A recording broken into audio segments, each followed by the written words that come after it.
Hello, everybody. Welcome to the Vitalzone podcast, where we explore the small shifts that create powerful results in your health and your life. Each week, we sit down and uncover practical tools, timeless wisdom, and cutting edge science to help you unlock your body's natural vitality.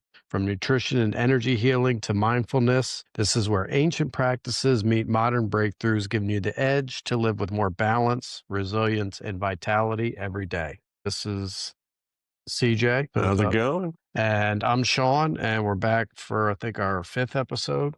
Yeah, fourth or fifth, I think. And then today we wanted to just talk about energy. And you had gotten you're studying to be your, master Reiki? What is it exactly? Yeah, well, Monday I go for my Holy Fire Reiki Mastery. So I'm certified to, give Holy Fire Reiki as far as, level 1 and 2. I'm not considered a master yet, but Monday. So So you take coming in here Tuesday, I will be a Holy Fire Reiki Master. So you take your test on Monday. So what's the difference between level 1, level 2, and master? I don't know yet. I know with mastery, it's just like anything else. There's a lot more practice involved, right? So there's more studying. I think once I took you got to wait 6 months before you can even test for your mastery. And that 6 months is you honing your skills and studying. A lot of the work is internal. And that's what a lot of, I didn't even realize this, sort of going in when I started.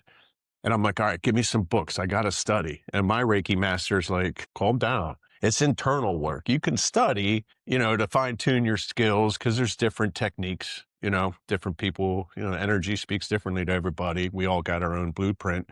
So I use the studying section to fine tune my technique. And then the mastery is just a new attunement. So I don't know yet. I can probably explain it next week to say, here's where my difference is compared to where I was last time. I know that I get attuned to a higher form of energy. I mean, it's still the Holy Fire Reiki energy, but I think you're just a little stronger. You're a little more knowledgeable. You have fine-tuned your craft, so to speak, because I think a lot of Reiki masters are different. They have different healing techniques. So you had gotten 2 books recently. Was that for the mastery, or that was just kind of those energy were for pure entertainment? That had nothing to do with Reiki mastery. Now, when I got it and I opened it up, there were pages explaining the meridians and the chakras. I started giggling and got excited because it's a really cool book, but I got it just to sort of see what is out there as far as other ways of thinking about our universe and our planet we're on. I mean, it all ties down to energy. So far, you've just opened it a couple times and browsed through it, or have you dug in? I haven't dug in yet. I got a few chapters left to finish my Reiki 2 practitioner's book, which I could probably do in a day. Once I finish that and I get my mastery, I'll get a new book, then I got to study my mastery. But I wanted to wait until I got my mastery to really dive in and start seeing what speaks to me, what's true, I find truth in, and what is just sort of exciting and sort of a fun thing to think about. Yeah, I mean, I think it was last week where you, I don't know, opened the book to a random spot, and it was just talking about energy flow, interruption of energy patterns. And then I started talking about, how our body, there's certain things that we can do to interrupt our body in terms of even digestion. Right. I mentioned something as to, you shouldn't be drinking carbonated beverages, Right. your food, because that interrupts the digestive enzymes and kind of interrupts their pattern and doesn't allow them to do what they're supposed to be doing. And then we just start talking about. Right. And so I remember now how that we dove into the energy aspect of it, because I've been going to Pittsburgh a couple times a year my entire life. From Harrisburg to Pittsburgh is one of the worst drives. Boring. Incredibly boring. It's horrible. I mean, it's just boring. You can go up north to 80. It's a little nicer. Anyway, I would always stop at Arby's, right? On the way to Pittsburgh. I'd get a roast beef sandwich, curly fry, Dr. Pepper, boom, slamming, right? Get a medium Dr. Pepper. I'm like, this will get me through 4 hours. Got that extra caffeine. I would be tired exhausted after 2 hours, and it boggled my mind. I'm like, why I'm getting this caffeine? I know the fries and digestion and stuff, but I wasn't overeating. And then you drop in the, oh, well, if you drink carbonation, your enzymes get wiped and your body can't digest. I forget what you said, but it made total sense because I'm sucking down this Dr. Pepper. The carbonation's just completely wiping out any of the digestion that I could do. And all of my energy's been put forth to what do I do with this food that's sitting here? Because Oh, yeah, I mean, really simple. The carbonated beverages just interrupt your processes and the work that you're well, you had mentioned supposed something. You to do. said the carbonated beverages did something and then also water. I couldn't remember the terminology. So the carbonated beverages, if you drink soda or sparkling water, anything carbonated with a meal, the carbonation just interrupts your digestive enzymes. So they're not as useful in breaking down your food as they would be without the carbonation. If you drank a ton of water with your food, it dilutes the strength of the enzymes. Ah, that's what it So the does. one So dilutes it, the other like completely interrupts just wipe, yeah. the So path. drinking, and I remember Tyson saying that, don't drink water with your food. And back then I didn't understand it, but when you explained it the other day, it made sense. So it just, That's not nearly as bad as drinking carbonated beverages with food and interrupting your enzymes' ability to digest. And then, yes, if you start with the digestive enzymes and they're like confused, then your body needs more energy to figure it out. so, I mean, we all know carbonated beverages aren't, I mean, I'm not all carbonated beverages. Let me just say soda, right? You cut out sodas, all that sugar, whatever. But let's just say, hey, I want to, everything okay in moderation. I want to have a Sprite or a Dr. Pepper or Coke every now and then just to sort of treat myself. I'm going to do it. If I drink it after I eat, right? Does that do anything? Like, let's say I take, Have because it now 30 it's minutes. If coming you down like really afterward. want to Like, if you eat it before, have it 30 minutes before. 30 minutes Yeah. before, Drink that glass of water 30 minutes before. but not after. After, you're still digesting. Yeah, but it's coming down on top. Like we were talking about fasting. So think of fasting as I say it takes 12 hours for your body to go into ketosis because your liver's out of glycogen and it can't go and get energy from your liver. But just think of your stomach as a sink and you got to drain the sink. So if there's stuff in the sink, it doesn't matter if you drank the carbonated stuff with it or after it, it's still going to interrupt the draining. I get that. So I'm picturing, so I'm a visual guy, thinking about how digestion works. There's certain food digests faster than others. Of course. I'm picturing ramen noodles. Sorry, but if you eat ramen noodles, there's a video out there that shows them sitting in the human stomach for like Yeah, but 15 times longer than the average, food. Just because it's a lot of, plastics. I don't know what's in them, but our body doesn't digest it, bottom line, like it should compared to other foods. Is that where does not body, but like meat, does that sit in the belly for like a day compared to pasta? Do you know, like if well, what did I tell you about Dave Asbury saying, I'd rather smoke a cigarette than eat fries because cigarette causes a 20-minute inflammation response in your body and fries cause a 2-day inflammation response. which I never thought of, but it makes sense because you're cooking those fries in the grease. So when you take them out, you sort of shake them off. You're like, good, I shook off the grease, but they're still soaked within. Like if you took a potato and cut it in the shape of a fry and baked the potato, that's different than putting it in a fryer with a ton of hydrogenated seed oil. And it's just soaking up You that could say seed oil. So I that's what had fries, but you're eating fries and taking a shot of seed oil on the side of it, yeah, but you're heating up the seed oil in the fryer, which is which even makes it worse. even worse. So you could say fries, but not all fries are equal, Right. right? If you baked a fry with like a little bit of avocado oil, that's not the same as putting seed oil in a fryer. True. We made fries in the air fryer and they turned out really good actually. But But I'm just saying, you said fries, but if you, I'm just thinking about if the you're way gonna bring up- fries are made traditionally, they're soaking in that grease. So you go to McDonald's or, whatever you like your fries, Wendy, whatever, they come out, they smell delicious and you eat them. You're not thinking, oh my God, these things just sat in grease for 5 minutes, soaked it all up, and now I'm going to eat that well, you grease. wouldn't have Compared to to, think that if you just didn't go to McDonald's. I'm Yeah, I know. But if The you're whole saying, stop why going was to I McDonald's. so It's not going to tired? happen. But if people are going to go periodically, you're in a hurry, whatever. It's not just McDonald's. Well, let's just say fast food in general. I think there's a way that if you want to go to. I know when we go on trips and we stop, if I don't get French fries, I don't get that tired crash. Now, I don't drink carbonated. I don't drink any sodas anymore. I'm drinking water, but I've noticed a huge, huge difference with just cutting out fries. Like I'll go to Arby's and just get a roast beef sandwich, no fries. Fine. Just like I had one of my shakes. Well, like you said, the heated hydrogenated seed oils that are frying the fries creates a 2 days of inflammation response, where a cigarette's 20 minutes. So just taking that to the energy wise. Think about how much energy your body has to additionally use to do carbonated beverage with French fries in fryer seed oil, plus a roast beef sandwich and probably gluten in a bread. Might as well Like, throw a firecracker in there. dude, I mean, you wonder why you get tired. It's like because so much energy just now went to your stomach to try to figure out why the hell you just ate that. And now I got to figure out how to digest it. Yeah. So it's not giving you energy, it's taking it away. And yes, you'll get an insulin spike and then you'll get a crash and you'll be tired. I don't care how Well, much caffeine you. it was just when you told me that, I had like that big aha moment. Like, son of a bitch, I've been going this drive for 30 years. And it's a habit. And it took Sean Lynham telling me in 30 seconds, yeah, you dummy, you're taking carbonation. Well, you're taking it on.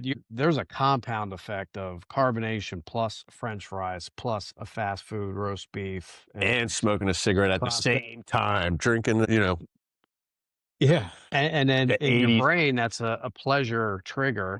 And then your stomach's like, this guy is a complete moron. What is he doing to me? He wonders why he's tired. Like, does anybody have to explain this in 5 seconds? Oh, that's funny. Yeah. But I'm the same way. Like, we take a trip to Susan's parents in Virginia and we stop at Sheets for an MTO, and I get the same one every time.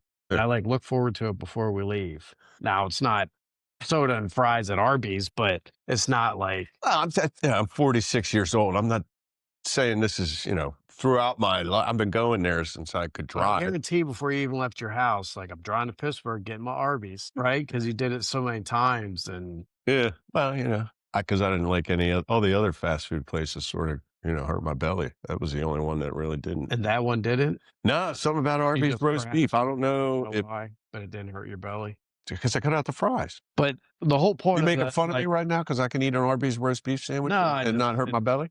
To me, it's gross. Oh, they're so good with Arby's sauce. Arby's sauce tastes great. Like The roast beef is thin. I like sweet and spicy, right? It's got the sugar and the spices. Yeah.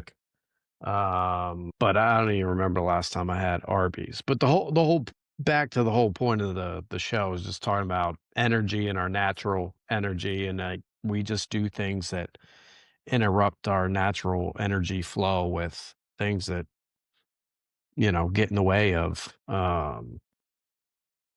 us, and whether it's emotional or spiritual or digestion or energy to go work out. That was Things we do that interrupt those natural abilities that we have because we eat something bad that requires it to take energy from somewhere else to go there and figure it out. Like taking bad food, bad thoughts, all of it. So, and I'll take that with, you had asked in the beginning, hey, we're going to talk about energy. Why don't you talk about your Reiki? And I was like, okay, I don't know where to start. But going by that, I'll just sort of explain real quick one of the videos I did on YouTube and just explain how Reiki works. So what I do as a Reiki practitioner, when you come in and you lay down on the bed, right, our body's made up of energy centers and meridians, right? So our chakras are the energy centers that hold that energy. The meridians are the highways for the energy to go. It's just like blood in your veins. We have meridians where the energy passes through. When you have trauma, okay, your accident, whether it's physical, emotional, those energy centers become blocked, like static and like a radio, right? I don't know how they could not be blocked. Right. So your energy centers become blocked, and then the energy can't travel to the chakras as efficiently as when they're not blocked. So what I do as a Reiki practitioner, especially with holy fire, which is no touch at all. During my training, I can feel the energy. I mean, that's what it is. I'm a light worker. I can go through your body. I can feel where the blocks are and I clear them. That's basically it. A lot of it's intention and belief. I connect to spirit and he allows me to be a conduit to clear your blockages and then refill your chakras with, I say, the best energy, the universe has to offer. And then when you leave, you're functioning optimally on an energetic level. Now, that doesn't mean you can go out and CJ just meditated and did his own Reiki session. I'm going to go get Arby's and woohoo, celebrate, because that's just, I do it almost daily. One of the reasons I became a practitioner wasn't so I could go out and give you Reiki. I did it so I can do it to myself. And in doing that and in learning, I realized how powerful it is. And it's not something I should just keep for my own. I should reach out and offer it to others because I believe how it's changed my life. But yeah, see, this is where I start going off on a tangent and I tell you to come back in. But when you leave for, that's what I was saying. That's why I do it almost daily. I give myself Reiki in the shower, which is pretty cool. I use the water to cleanse me inside and out, clear all the energy out. And my showers are an internal and external cleanse. And I do it almost every day. Say the armor of God in the morning, protect me spiritually. I know you don't want to go into that, but your beliefs are your beliefs. It's your power. It's your energy. You're on this world to do whatever you want because you can. This world has endless opportunities. Now with AI, you can really let your mind play. Once you're clear and you're operating at your optimal energy level, you get to be your true self. And I think every single person on this planet has their own blueprint. Just because you're a computer science major and I look at it and I want to be that doesn't mean that that's what I'm here to do. I may be here to be a comedian. And I don't know because I'm one of, who knows? I'm going off on a tangent again, but You'd be funny by now. yeah, I'd be funny by now. Exactly. And I'm not. You got to catch me in the right thing. But anyway, so my whole purpose was to bring myself. Okay. All right. So what we really talked about was, the energy flow going from top to bottom, back out the top. Like what other things? Because for me, what I think gets into blockage is obviously terrible food, right? Can put you out of a quote alignment, cause blockage. I'd say even bad thinking could probably affect your. The one thing I was going to say was lying. Lying. You need to, I think one of the, when you lie to yourself, like when you say you're funny and you're not, is that picked up or do you really believe that like you're funny?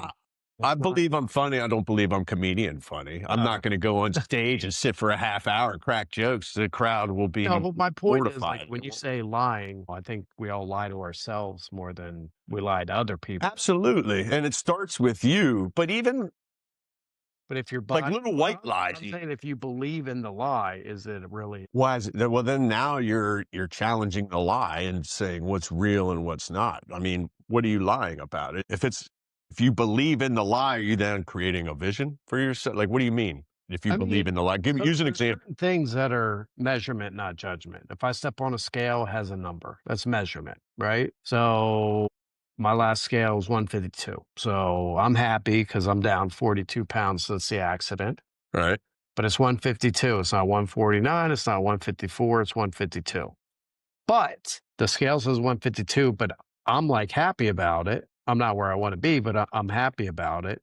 But the same person could step on a scale, see a number and say, oh, I'm fat or I'm too thin or I'm this. Like, well, and yes, that is so you need to stop. You need to stop doing it. I mean, if you're telling yourself you're fat, no, I'm just saying in general. I'm just happy to be here. Like, I don't. Right. And no, so you have your goals, right? My goal is to get down to 210, but I want to do it naturally, right? I want to do it in a way that I can maintain the rest of my life because I know that I'm a sporadic workouter, whatever. I work out for 3 months and then I get bored with it. And then I'm like, okay, now I'm going to go on walks and then I get bored with it. And then I'm doing 50 push-ups a day, getting bored with it. So I didn't want to go, okay. Like when we did the keto diet and all that, I lost a shit ton of weight, put it on back twice, twofold because it wasn't a sustainable life plan That's for me. that's actually not true. You just didn't like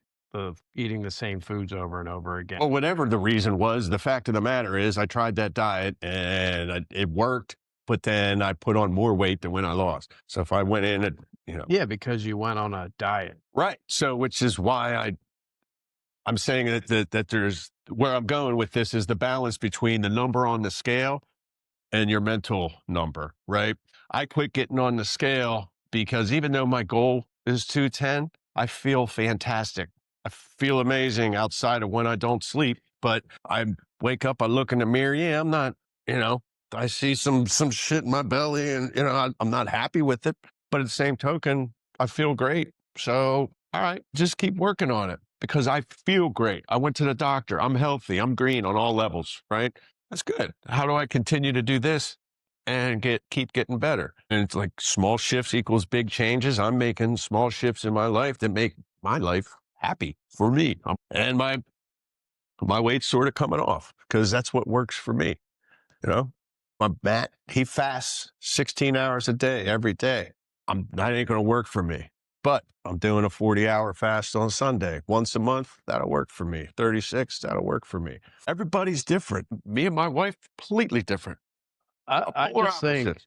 I just think, the small shifts, big results, huge results is, if you just change the way that you look at things, the things you look at will change. And for me, I kind of have to think of my food as energy and not food. And it's not, I don't need it to enjoy it or it doesn't need to taste good. It's like everything that I put in my body, I need to watch like a hawk, right?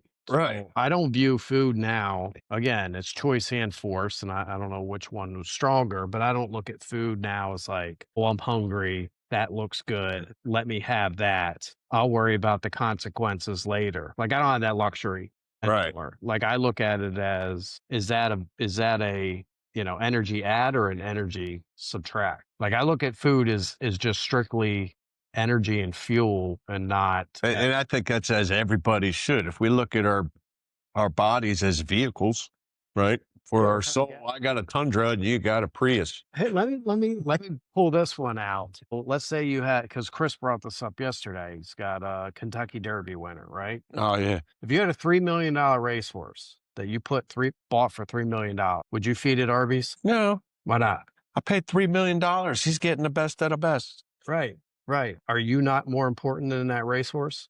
Absolutely. Okay, I'm just saying, like I get it, but it's there's also, there's we're on Earth, and there's smells. you don't think that Kentucky Derby horse wants to eat a burger? Yeah, that's where Yeah, of course discipline comes in.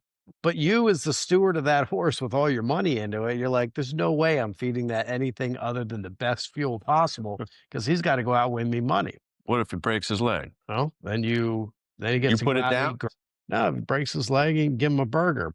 give him a burger, and then a But couple Phillies.